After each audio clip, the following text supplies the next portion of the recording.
Welcome to the extended lesson on the want. We just talked about how important it is to give your protag a powerful want. And now we're going to look at why your want should be intangible, cover how to pick a powerful want, and then explore an in-depth example of the want by breaking down protag Clarice's want in the 1991 thriller, The Silence of the Lambs. To start, we already explained that by keeping a want intangible, it ensures there is no clear path to success. The second reason we want to do this is because the want stands as the metaphor for the external. This is the belief that the physical world will bring fulfillment, that we will be happy only if we find success or fortune or glory. But one thing about any of these intangible concepts is that there is always more. You can always find more success, more fortune, more glory. You will never be satiated. And many times, this is what the protag learns. Finding their need and realizing their want is illusory. After all, how many times have you heard celebrities talk about the emptiness of fame or success? The journey to the want will always be never-ending. Next, let's talk about the secret behind what makes a want powerful. You might think that a grander want, like glory, is more powerful than a plain want like safety. But here's something that will change the way you think about wants. The best wants are those that are relatable. Why? There are a few reasons. First, your audience can put themselves in your protag's shoes and understand why they're so driven to achieve their goal. And that will make it a lot easier for your audience to root for your protag. Second, your audience will connect with a want that they have themselves, meaning they'll connect with your story. So what makes a want relatable? The most relatable wants are those that are so deep in our monkey brains that they're at the core of being human. Survival, safety, comfort, connection. If you're looking for a relatability meter on your want, put it on Maslow's hierarchy of needs. The lower it is, the more relatable it will be. Now, let's see this in action with our in-depth example. The Silence of the Lambs is a 1991 thriller that follows Clarice Starling, an FBI cadet, as she investigates the case of serial killer Buffalo Bill.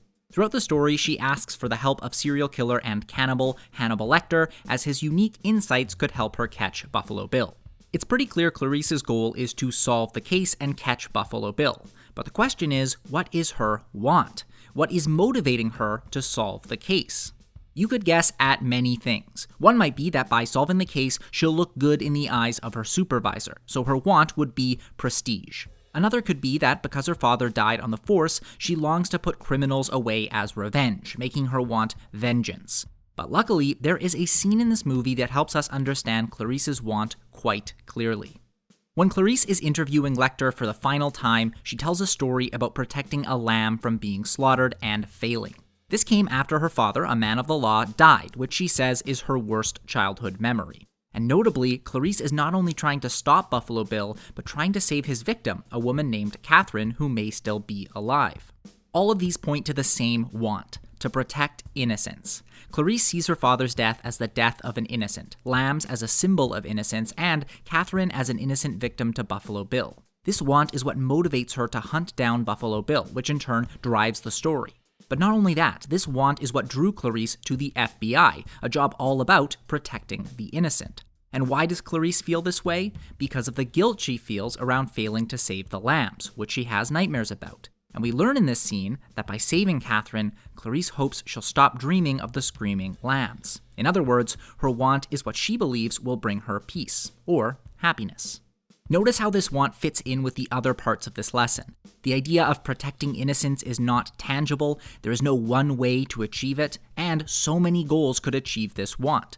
Clarice's drive to protect motivates her actions throughout the story.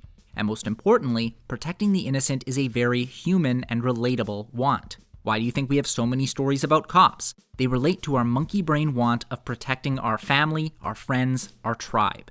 And that is relatable. Hopefully that example gives you some clarity on the want and how it can be showcased in a story.